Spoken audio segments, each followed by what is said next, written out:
Warning, there are profanity, topics, and other opinions that could offend you. Please watch and or listen at your own risk, and enjoy the show.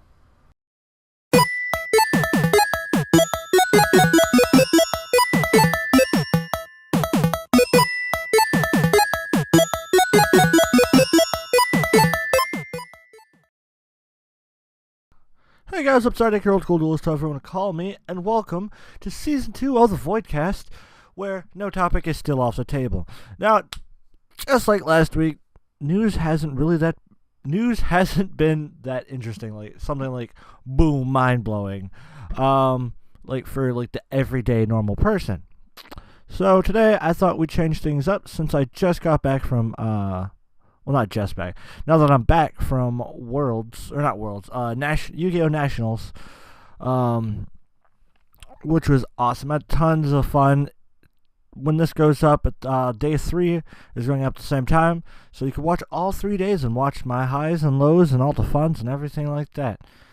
So, we're going to talk about a couple more than like 3 things. Normally I talk about 3 things, but today I have 5 things in total I wanted to talk about. The first 3 things are stuff you guys already knew about. So we're going to go ahead and jump and get those out of the way. August 25th, we get the 2017 Mega Tins, which is a Kaiba and a Yugi tin. Actually, it's the Yugi Moto and the Yami Yugi tin. But that one contains all 3 tins, or both tins. Both tins contain Mega Packs, which contain Shining Victories, Dark Illusions, Invasion Vengeance, and Raging Tempest, which also includes 1 Secret, 1 Ultra, 1 Super, 1 Rare, and 12 Commons. Total of 16 cards per pack.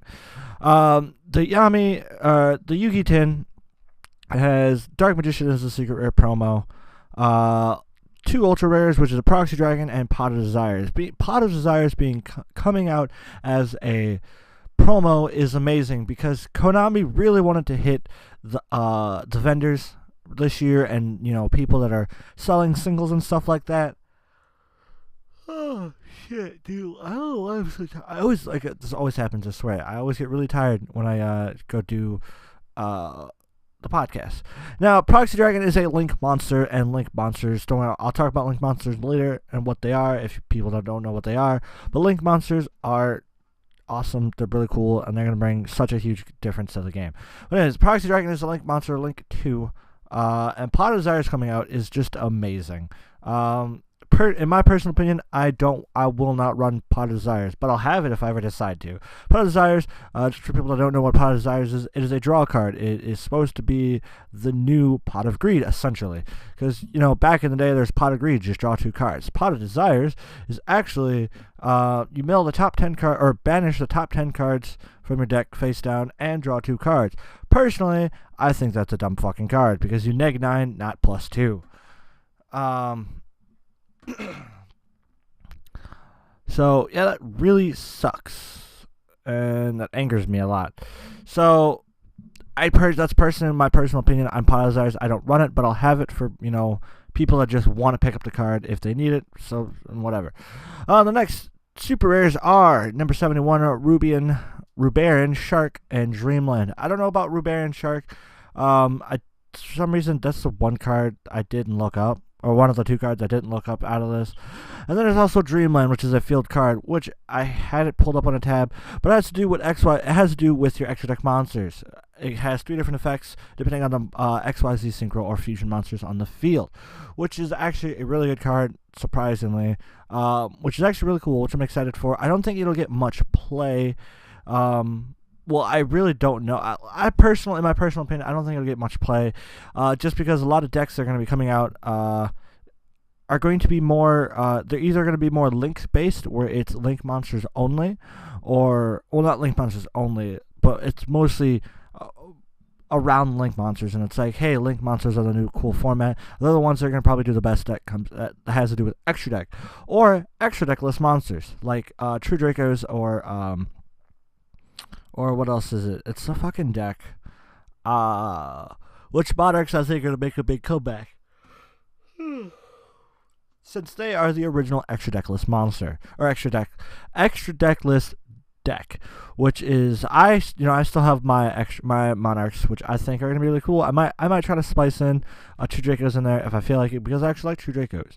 Hopefully Zodiacs will come to an end, which is something that I really want to fucking happen, because fuck Zoo.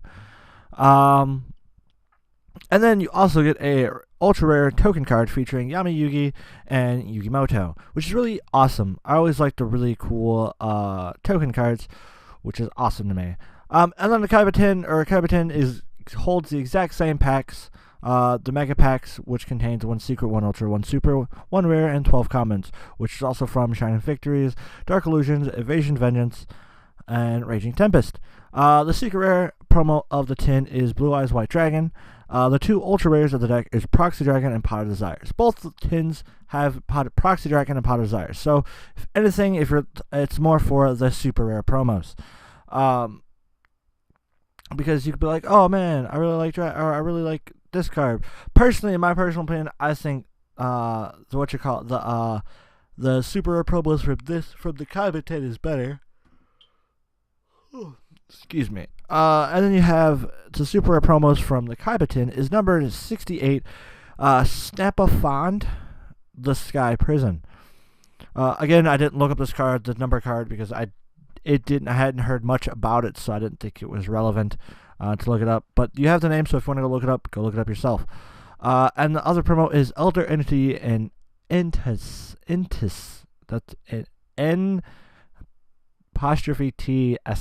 Entis. This card is really cool. It's kind of like a Norden, but instead of summoning from graveyard, it summons from the hand. I'm not quite sure, because it says on the card that it can't be special summoned in other ways except for the stuff on the hand. Norden could be instant fusion. I'm not entirely sure if this Elder Entity, Entis, can be instant fusioned. From reading it and from my personal judgment, I don't think you can instant fusion. But what do I know? I'm not a judge, and judges might rule stuff differently. And we have an ultra rare token for this one too. It is just Seto Kaiba. Basically, the tokens are just going to be the covers of the tins, which is really cool. I think they're really cool tins. I'm excited for these to come out, but they don't come out till August 25th. And they're going to be $20 like normal tins. You guys already know about all that. So, we're going to move to the next thing. Code of the Duelist. This comes out August 4th, which I'm really excited for this, because this is the first pack that's going to have just the new wave of Link monsters. And it's going to have, from what I can understand, it's going to have at least 2 decks that are going to come out, 2 archetypes that are coming out for Link monsters, which is something I'm actually really excited on. I will talk more about Link monsters later, but right now we're going to talk about Code of the Duelist. Code of the Duelist is a 100-card set, 48 commons, 20 rares, 14 supers, 10 ultras, and 8 secrets. It includes more Lightsworn support since Minerva was out, but this is going to come out. This is going to have more Lightsworn support, Twilight Sworns, which is something that I'm really excited for, because I'm building Lightsworn, and I'm going to build Twilight Sworns. In reality, you probably should build the Chaos Lightsworns, or Twilight Sworns, which is going to be awesome, because the Chaos Drags, they do a lot of banishing. So if you banish a lot of the Lightsworns, you're good. Because, in this case, I don't think you'd have to run White and Black Dragon, because White and Black Dragon, they are usually your light and dark targets. But Twilight Sworns are darks, and Light Sworns are lights. So there you go. There's your light and darks right there. So running the Chaos Drags Twilight Sworn deck is going to be amazing. But it's the first set for the 2017-2018 dueling season, so I'm excited for it. Also comes with the Gust King Alexander, different versions like DDD, Gust King Alexander, DDD, Wave King Caesar, and also stuff that will help Odd Eyes Pendulum Dragon. It also is going to have, like I said, Link Monsters, and Link Monsters are going to be amazing. It's going to be the newest thing. The cover monster is the main character's card. I think his name is like Fireblaze Dragon or something like that. Anyways, it is really awesome. I'm excited for it. And yeah, moving on. Moving on to the next thing is the Code of the Duelist Special Edition. Now, every Special Edition box is 3 packs plus 2 promos. And it's going to have, basically $10 per pack, or $10 per thing. And you get 3 packs plus 2 promos for the next set coming out. Which is awesome, I think. They've revealed two of the promos, which is Skullmeister and Solemn Strike. Solemn Strike being coming out as a super rare just means that Solemn Strike, it just proves my point more that Konami is really wanting to hit the vendors and say, hey guys, calm down. Also, another thing to add about Code of the Duelist is they're releasing out new monster, or a adorable new monster from the Rescue Squad. You know how there's Rescue Rabbit, Rescue a Cat, Rescue Hamster? Now they're going to have another one comes out. Probably something that has to do with Link monsters, which is really cool. I'm excited. Woo, I always love the Rescue Squad. And something else to add more about, the Konami hitting the vendors. Solemn Strike coming out as a super. You have a 1 in 4 chance of getting it. You have a 1 in 2 chance of getting Solemn Strike, but that just means it's going to come out in a faster way to get it, because you could get it in the original pack, which I want to say was Invasion Venom. Plus it comes it was. I'm gonna look this up right now. We're just gonna go to my favorite website to buy cards, which is TCG Player. But yeah, no, I'm really excited for these next 2 packs. There we go. Solemn Strike. Solemn Strike's original pack was. Oh, it was Bosch, Breakers of the Shadows. That's what it was. But yeah, just with the original Strike from Bosch, and then it came out in the Mega 10 of 2016, and now it's coming out as an OTS for Ultimate Rare, which is actually really fucking hard to get. But now it's coming super. That just means it's even better. It's had 3 reprints, 4 prints altogether, which it just lowers the price and makes it easier. And probably the ulti is probably going to drop in price. But this just means that you can obtain Solemn Strike a lot easier. Because a 1 in 2 chance, okay, then you buy like 4. That bumps up your chance even more. That's a 2 of 4 chance. Unless you're just really unlucky like me and you just get all Skullmeisters. They haven't really released the other 2 super promos for it. Which, oh well. And that's it on the Code of Duelist Special Edition. This one does go for 10. The Code of Duelist normally is, $4. And now the new pack that I just learned about today, Legendary Duelists, which comes out, which is the official, the OTS launch date, which is just official tournament store. It is the 7th of September, or you can pick it up on the 8th of September. And it's tournament legal. All the cards in it are the 8th, so that makes a huge difference. Yeah. I mean, like, what? Whatever. So this pack is full of, it's called the Legendary Duelist Booster Pack. It is a set of 52 cards, 28 commons, 10 rares, 7 supers, and 7 ultras. This is for a lot of people comes with cards for, My Valentine, Mako Tsunami, and Joey Wheeler. Joey Wheeler's has a whole bunch of, obviously, Red Eyes monsters related stuff, so you can equip, it has all the monsters for Red Eyes and for that deck. I'm pretty sure there's going to be new stuff released in there. If not, then you could probably pick up damn near the entire deck in that set. Plus, also comes with My Valentine's Amazon monsters, which probably will release probably 1 or 2 more, which will be awesome, because I always loved the Amazoness monsters. They just, in my personal opinion, just haven't all that great.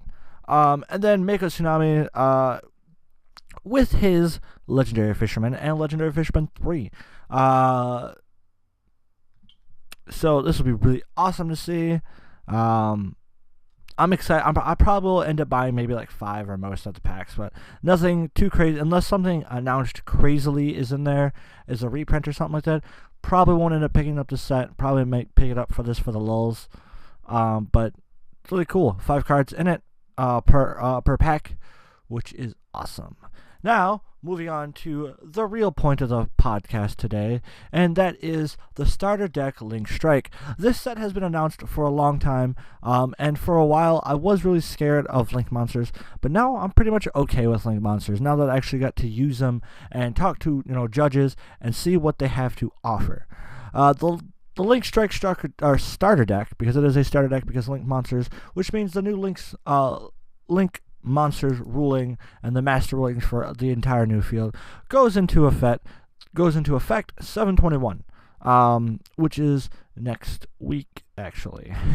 Next Friday of this podcast going up, which is July 21st, which is amazing, which also the same day Splatoon 2 comes out, so I might be picking up 2 different things on the same day. You get the first 3, just like any other new card that came out with Yu-Gi-Oh! Synchros, XYZs, Pendulum monsters. There is a starter deck to go with it, and this one obviously, has the first wave of Link monsters, which is 3. There is Link Spider, Honeybot, and Decode Stalker. Decode Stalker is probably right now at the beginning of the new Yu-Gi-Oh! Show, Yu-Gi-Oh! Vrains, which surprisingly I watched I think 3 or 4 episodes of it, and it's actually really good. They're on 8 episodes out right now. You can catch them on Crunchyroll or anything like that. Not sponsored, but you can catch them out, and it's actually a really good show in my personal opinion.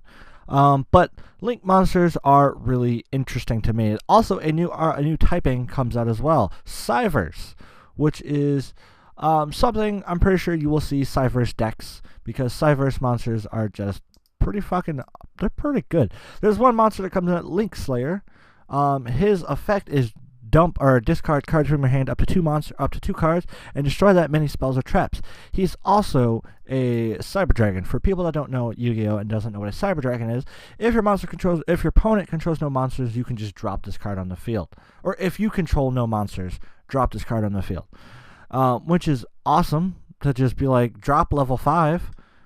Link Slayer, what's good? And also comes with Ram Clouder, which you can tribute this card and target a Cyverse monster in graveyard, which includes Link monsters, and summon them to the field. So Honeybot is a really good card at that point.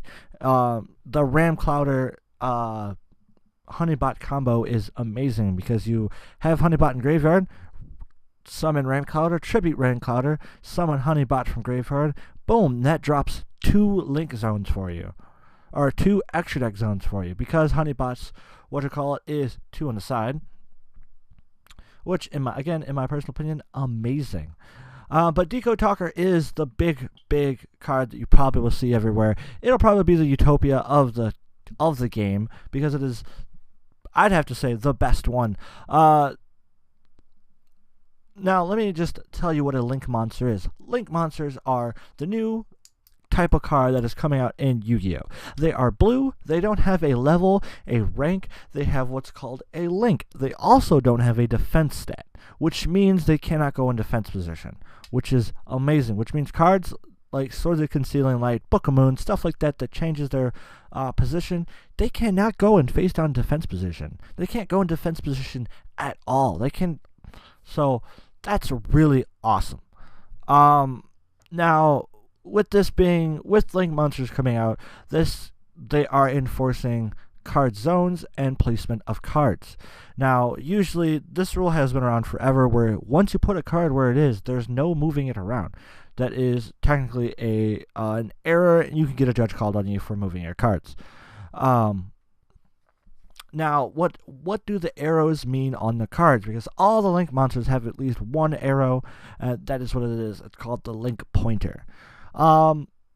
Now, what that does is, now the new master ruling is there is 1 extra deck zone monster. How do you get more than 1 out there? That's where Link monsters come into place. What Link monsters do is they have arrows that point off the card from all points of the card. So, there's ones that go left and right, just like Honeybot. There's Decode Talker, which is up, and then the 2 bottom corners. And then there's Link Spider, which is just a simple arrow down. What those arrows do is allows you to turn regular main deck monster zones, which is now going to be the, what is known as just a monster zone now. That's called the main deck monster zone.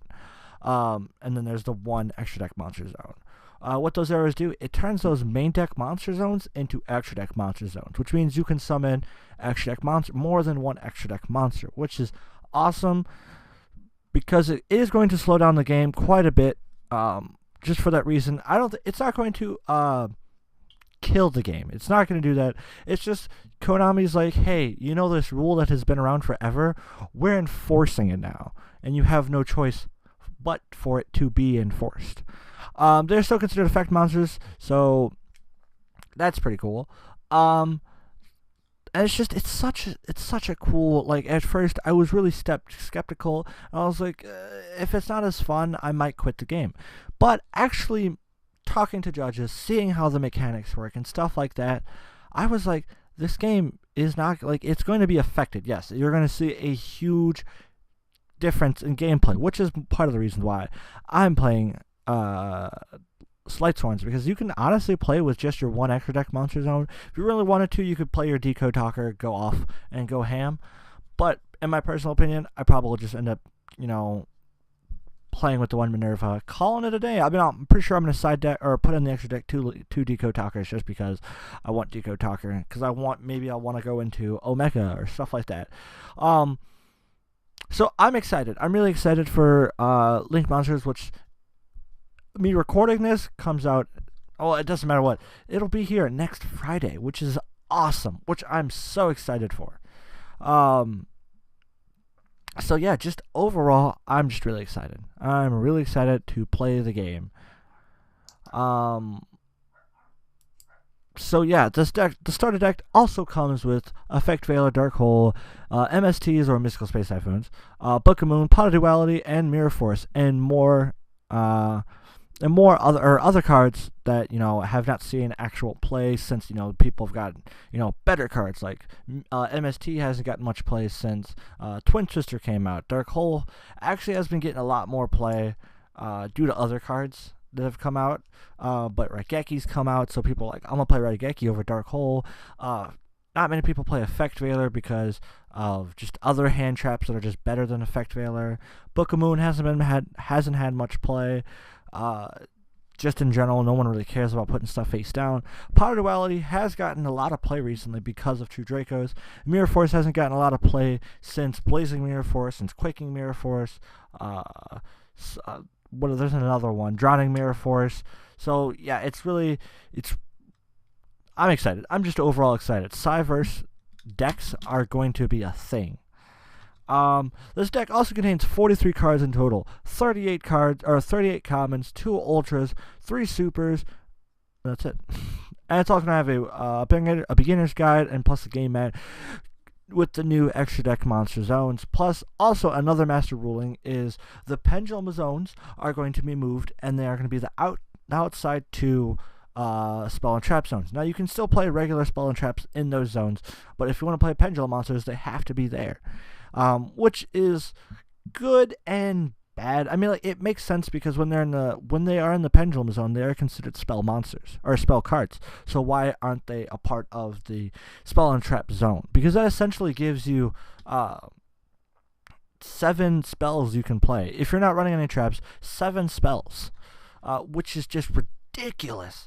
So it's interesting. Like I said, I'm really excited for Link Monsters. I was really nervous at first, and now I'm really excited for them. So yeah, I'm just excited. Now, Code of the Duelist. Back to Code of the Duelist. Code of the Duelist will be the first set that releases new Link Monsters, new archetypes, and it's going to World Chalice. I think that's World. What is it? Wow, Link Monster decks or list. Link monsters that have been coming out.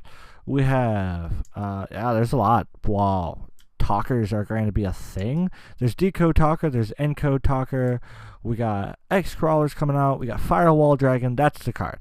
Firewall Dragon is the card that is coming out. Gauki is one of the.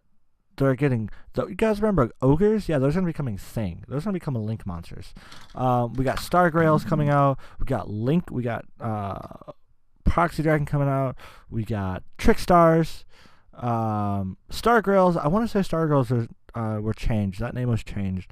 But we actually have quite a bit of monsters coming out, which I'm really excited for. It's just going to be so cool. It's just, Link Monster is going to change the game a lot. They're going to change it a fucking lot. But at the same time, it's still going to be really good, and I'm really excited for it. So, yeah. And just, give you guys a small, if you guys really want, if you guys haven't seen my, my vlogs, my 3-day vlogs of Nats, definitely go check it out. It was really fun. I had a blast with the team. Definitely going to go again next year. I'm excited for more or other, big events coming up.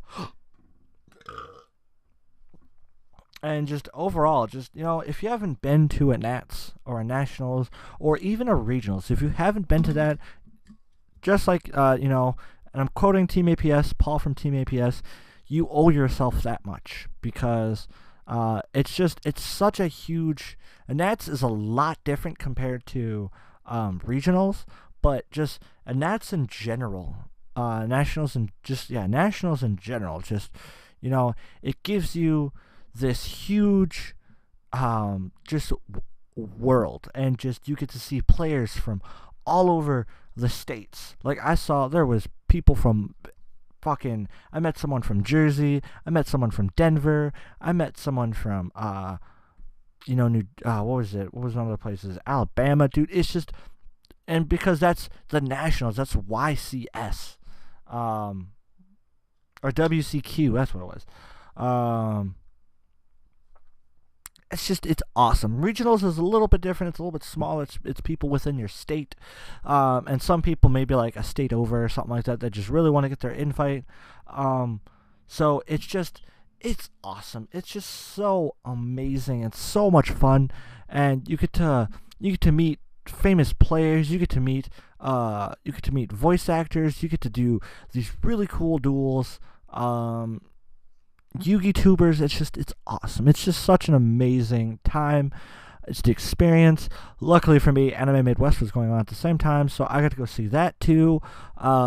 It's just awesome. It's just such a great time and experience. And even if you go by yourself, guarantee you'll make a friend there. I guarantee you'll make a friend there, or you'll see someone else from like your Nat or from like your locals that like came there with a team, and you can hang out with them all day or all weekend. Even if you go one day. Even if you go one day, it makes a difference in your Yu-Gi-Oh career and just opens you up to so much. And even if you're not a huge competitive player, you can do small side events. You can see other. You can get some really amazing trades. You can meet some cool people, and it's awesome. It's really fucking awesome, and it legit could change the way that you see Yu-Gi-Oh as a game.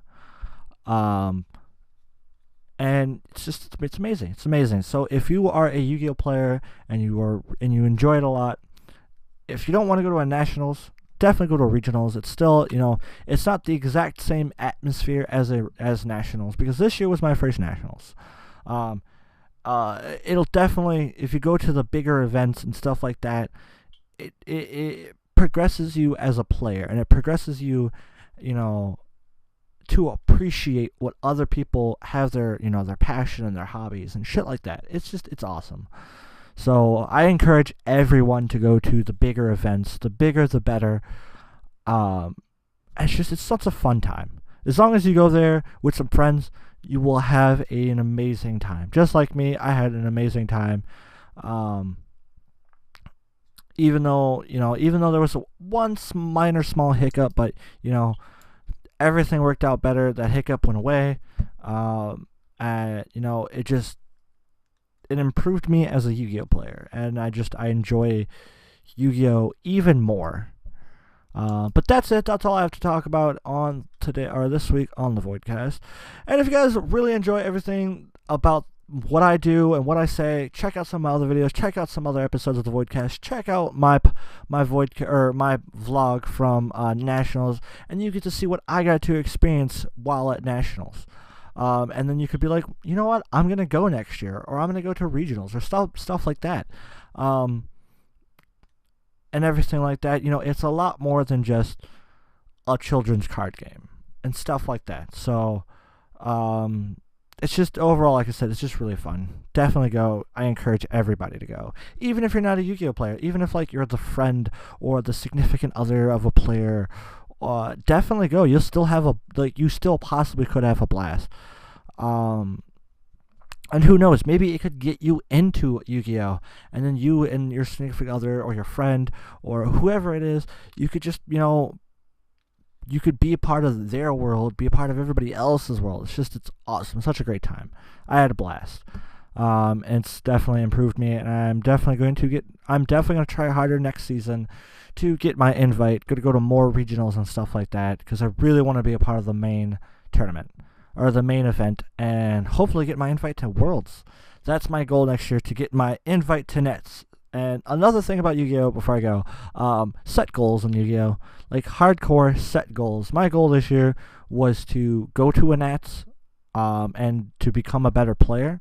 And I went to a Nets, and I definitely became a better player this time around. So next year, my main goal is to actually get my invite. I'm not going to say no matter the cost, because I'm not going to play Zoo. If you're a Yu-Gi-Oh player, fuck Zoo. If you play Zoo, you play Cancer. Just because I hate Zoo. I purely hate Zoo. Fuck Zoo and everything that is about it. I said the same thing about Cosmos. I hated Cosmos. Fuck Cosmos still, but I'd rather play Cosmos than Zoo. At least Cosmos, there's a point where there's a legit card I could play that could just put an entire Cosmo deck to shame. That card does not exist for Zoo. It just does not exist for Zoo. So yeah, just fuck Zoo, dude. Anyways. Thank you guys so much for watching and or listening to Voidcast. Hope you guys really enjoyed it. Check out some of the other videos. Check out the vlog. Check out everything. I'm going to be posting. I'm still working on the Mario stream to make that happen. That's still a thing. That's still going to happen. I just have to, I have to edit it and I have to take the time, because things are crazy. I spent all day editing the vlog. And stuff like that. So I have to still also take the time to do that. Hopefully, because after doing this weekend, I might post, I might do a Yu-Gi-Oh video. I might start doing those here and there, as well as, random playthroughs. I'm still working on Secrets of Grandia. I didn't get to it last week because I was preparing for Nets, and I was leaving Friday, and I had work. Because I was leaving, work got messed up. Doesn't matter. Just stay tuned for more videos, more vlogs, more gameplay videos, more Voidcast. If I do a Yu-Gi-Oh video, it'll be posted right here on the channel, because that's what started this channel, was Yu-Gi-Oh, and that's why I love doing YouTube, because I get to talk to really cool people. So stay tuned for more videos and everything like that. Don't forget to like, share, and subscribe to the channel and other videos. Thank you, and have a wonderful, beautiful night, day, thing, or whatever.